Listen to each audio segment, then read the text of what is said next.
Assalamualaikum warahmatullahi wabarakatuh. Halo semuanya, selamat datang di channel kami. Pada kesempatan ini, kami dari kelompok 4 akan membahas sebuah program yang penting dan menarik, yaitu Sistem Informasi Perpustakaan. Nah, sebelumnya, saya ingin memperkenalkan diri terlebih dahulu beserta rekan-rekan saya. Nama saya Muhammad Rizky Febrian, selanjutnya ada Muhammad Hiji Taurik Ma'ruf, lalu ada M Sakti Gabita, lalu ada Dia Ansani, dan terakhir Naswa Aufa Wiguna.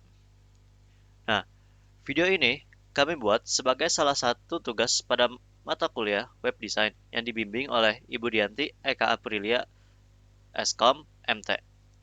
Nah, melalui video ini, kami ingin memberikan penjelasan bagaimana sistem informasi perpustakaan ini bekerja dan bagaimana teknologi ini dapat membantu pengelolaan perpustakaan menjadi lebih baik dan efisien. So, buat kalian yang penasaran atau ingin tahu lebih dalam, simak video ini sampai selesai ya. Yuk, langsung saja kita mulai ke pembahasannya. Nah, yang pertama ada latar belakang pada sistem ini. Nah, sistem ini kita beri nama For-like Library. Dikembangkan sebagai solusi digital untuk memperbarui sistem perpustakaan tradisional yang seringkali menghadapi kendala dalam pengelolaan data dan layanan.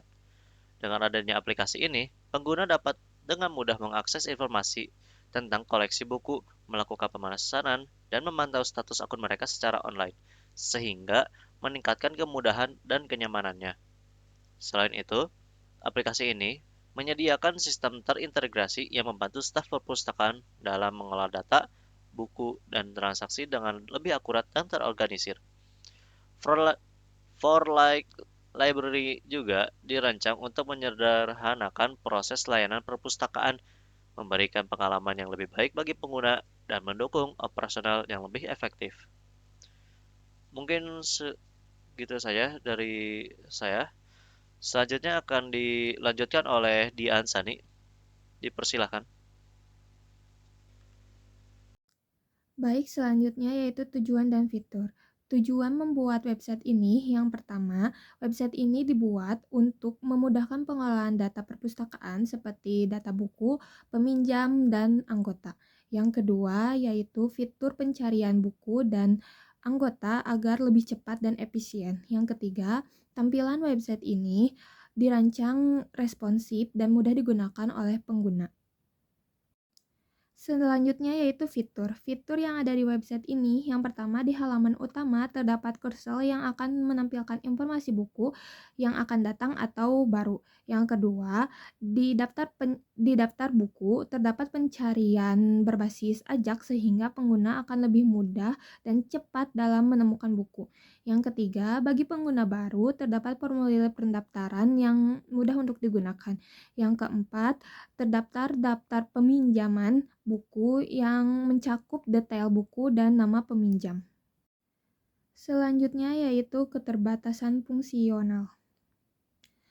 Keterbatasan fungsional yang ada di website ini, yang pertama, tidak terdapat fitur lupa password, sehingga jika pengguna lupa akan akses loginnya, pengguna tidak dapat memulihkan akunnya secara mandiri. Ini akan menjadi sebuah permasalahan di pengguna. Yang kedua, tidak terdapat otomatisasi pembaruan stok buku dan juga status peminjaman, sehingga petugas harus memperbarui stok secara manual. Ini akan mengurangi keefektifan dan efisiensi waktu. Baik, sekian dari penjelasan dari saya. Selanjutnya akan dilanjutkan oleh M. Sakti Gabita.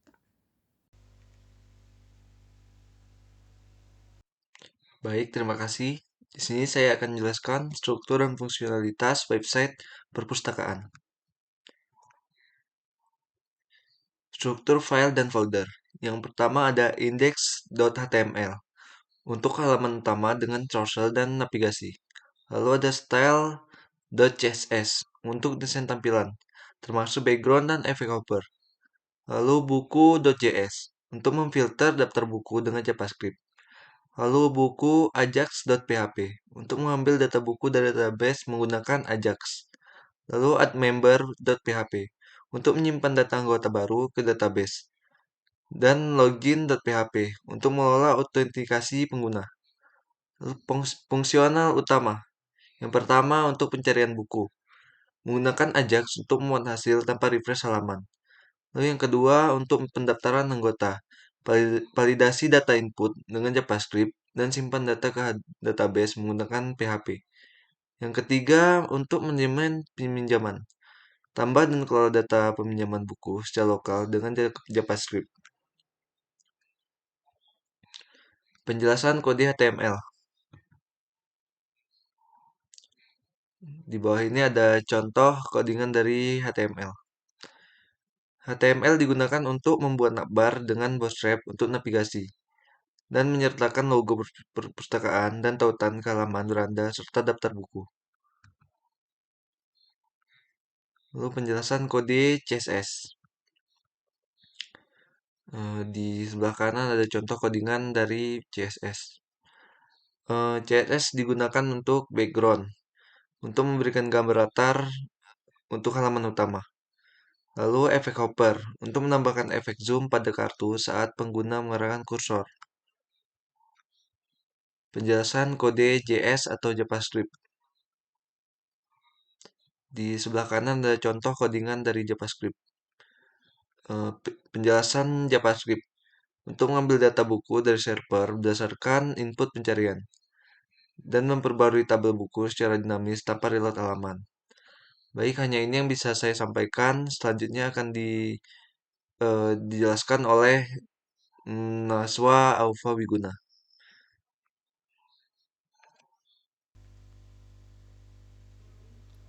Baik, selanjutnya yaitu tantangan. Yang pertama, mengintegrasikan front-end dan back-end agar bekerja secara sinkron. Yang kedua, yaitu mengelola validasi data pada berbagai form. Selanjutnya yaitu solusi. Yang pertama, menggunakan Ajax untuk mempercepat pencarian dan pembaruan data secara dinamis. Yang kedua, mengimplementasikan validasi input baik di front-end atau JavaScript maupun back-end atau PHP. Selanjutnya yaitu kesimpulan. Pengguna dapat mengakses berbagai layanan online dengan lebih mudah melalui situs web perpustakaan ini. Website ini memberikan pengalaman yang lebih nyaman dan praktis dengan pencarian buku yang cepat, proses pendaftaran sebagai anggota yang mudah, dan kemampuan untuk memantau status peminjaman kapan saja dan di mana saja. Tampilannya yang responsif dan mudah digunakan memungkinkan pengguna menikmati kemudahan akses ke koleksi buku dan layanan perpustakaan. Selanjutnya akan disampaikan oleh Muhammad Hijri Thorik Ma'ruf. Baik, saya akan melakukan sedikit demonstrasi mengenai website yang sudah kami buat. Pertama-tama, cara untuk mengaksesnya. Kita perlu mengakses menggunakan localhost. Kita tulis localhost slash perpustakaan slash slash index.html. Oh, di sini ada sedikit typo. Oke, ini adalah tampilan utamanya. Kita menggunakan index.html karena file yang halaman utama yang kita buat itu bernama index.html. Lalu ini tampilan utama dari website kita, tidak ada fitur-fitur yang wah gitu, tidak ada fitur-fitur yang banyak, hanya ada slider yang menampilkan buku-buku yang akan hadir di perpustakaan kita gitu. Lalu di sini ada tombol login. Pengguna dapat login melalui halaman login ini. Namun jika pengguna belum memiliki akun sama sekali, pengguna dapat melakukan pendaftaran di sini. Oke, dengan pemencet tombol daftar di sini, pengguna akan diarahkan ke halaman pendaftaran gitu. Lalu pengguna juga akan diminta untuk mengisi form yang diperlukan seperti nama, alamat, nomor telepon, email, password, dan lain-lain. Namun karena saya sudah memiliki akun, saya akan langsung login saja. Di sini saya akan login menggunakan akun yang sudah saya buat sebelumnya. Oke, setelah login, maka tampilan utamanya tidak akan jauh berbeda seperti sebelum saat login. Namun perbedaannya di sini ada ucapan sambutan gitu, di mana sebelumnya hanya ada eh, tampilan judul dari perpustakaan kita gitu. Namun di sini diganti menjadi ucapan sambutan. Selamat datang Hijri, selamat membaca.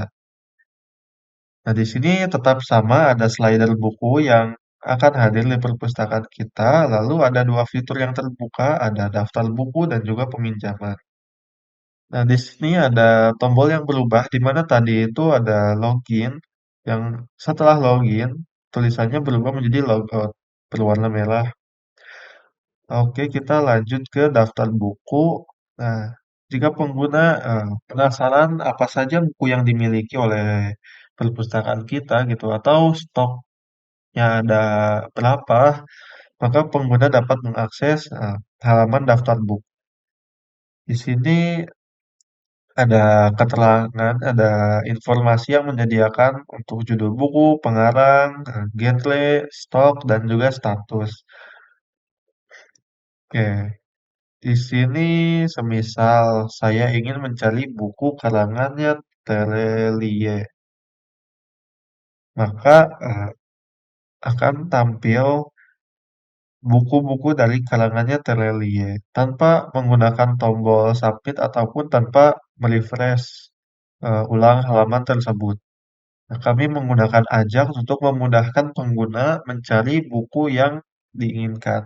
Ataupun bisa juga menggunakan judul, misal saya ingin mencari buku berjudul filosofi. Oke, maka akan muncul buku yang berjudul filosofi. Oke, kita lanjut ke fitur kedua yaitu peminjaman. Di sini pengguna eh, tidak perlu melakukan inputan yang banyak gitu ya. Hanya perlu memasukkan judul buku yang ingin dipinjam. Misal saya ingin meminjam bukunya Hujan. Hujan. Oke, ini Hujan. Nah, pengguna tidak perlu memasukkan nama lagi dan juga tanggal pinjam karena nama itu sudah terambil saat kita login tadi gitu. Kita memasukkan username dan juga password. Nah, di database itu ada tabel member yang menyimpan informasi seperti nama lengkap, email, lalu juga ada nomor telepon, password yang seperti itu. Nah, ini mengambil nama lengkap dari username yang kita masukkan tadi. Lalu ada tanggal pinjam. Nah, tanggal pinjam ini juga terisi otomatis berdasarkan tanggal di mana kita meminjam buku tersebut. Di sini ada tanggal 24, untuk buktinya ini adalah tanggal 24 bulan 1 dan tahun 2025. Nah, untuk tanggal kembali ini terisi otomatis di mana tanggal kembali ini akan eh, terisi otomatis setelah berdasarkan 7 hari tanggal buku itu dipinjam. Seperti di sini contohnya bukunya dipinjam tanggal 24, maka akan otomatis kembali pada tanggal 31. Nah, di sini akan tertulis tanggal pinjam, tanggal kembali, dan juga status. Jika tanggal kembali, jika tanggal hari ini itu belum melebihi tanggal 31, maka statusnya akan dipinjam. Namun jika hari ini adalah tanggal 1 Februari misalnya, dan tanggal kembalinya itu 31 Januari, maka statusnya akan otomatis berubah menjadi dikembalikan. Nah, di sini ada batasan-batasan dari website kami di mana saat kita meminjam buku, misalnya di sini ada buku yang ingin kita pinjam, misalnya Hujan. Nah, Hujan di sini memiliki stok sebanyak 5. Nah, setelah kita pinjam, misalnya buku Hujan yang kita sudah lihat, di mana tadi stoknya 5, setelah kita pinjam dan berhasil, ya setelah muncul di sini, maka stoknya akan berkurang menjadi 4. Nah, batasan dari website kita setelah statusnya berubah menjadi dikembalikan, stoknya ini tidak otomatis bertambah menjadi 5 gitu. Stoknya akan tetap menjadi 4. Lalu batasan yang lain adalah ketika pengguna meminjam buku dan misalnya sudah mengembalikan sebelum tanggal 31 gitu. Sebelum 7 hari si pengguna itu sudah mengembalikan. Nah, di sini tidak ada opsi atau tidak ada tombol untuk mengkonfirmasi pengembalian buku tersebut gitu. Di mana misal di sini tanggal kembalinya itu 31 dan pengguna sudah mengembalikannya pada tanggal 27. Nah, statusnya maka statusnya tidak akan berubah menjadi dikembalikan karena status ini baru hanya membaca berdasarkan tanggal kembalinya gitu. Jadi batasan-batasan tersebut sudah saya sebutkan ya di mana stok buku tidak otomatis bertambah dan juga tidak adanya tombol untuk mengembalikan buku yang sudah dipinjam. Untuk UI-nya sendiri, kami menggunakan beberapa kode CSS dan juga tentunya menggunakan Bootstrap. Untuk contohnya mungkin saya bisa menunjukkan jika tampilannya akan tetap responsif. Oke, mungkin kita bisa melakukan minimize terlebih dahulu. Oke, di sini eh, terlihat gitu ya bahwa Bootstrap-nya itu berjalan dengan semestinya. Seperti di sini tombol navigasinya tidak terpotong gitu, melainkan menjadi menu 3 baris yang dapat muncul jika dipencet. Nah, di sini ada peminjaman, daftar buku. Oke, tidak banyak berubah karena tampilannya responsif seperti yang seharusnya diinginkan ya. Jadi gunanya Bootstrap di website yang kami buat itu adalah penyesuaian ukuran agar tampilannya tidak rusak saat pengguna menggunakan device jenis apapun gitu. Baik, itu saja demonstrasi singkat yang dapat saya tunjukkan. Ah, kurang-kurangnya saya mohon maaf. Selanjutnya akan saya kembalikan kepada Rizky Febrian. Jadi itu dia pembahasan kami mengenai sistem informasi perpustakaan. Semoga apa yang kami sampaikan bisa memberikan wawasan baru dan juga bermanfaat untuk kalian semua, terutama tentang bagaimana teknologi ini bisa mempermudah pengelolaan perpustakaan di era digital sekarang. Kami menyadari masih ada kekurangan dalam video ini, jadi kalau misalnya ada saran, masukan, ataupun pertanyaan, bisa tulis di kolom komentar ya. Kami itu sangat terbuka untuk berdiskusi. Terima kasih banyak sudah menyimak video ini sampai akhir. Sampai jumpa di video berikutnya, dan tetap semangat untuk belajar. Bye-bye.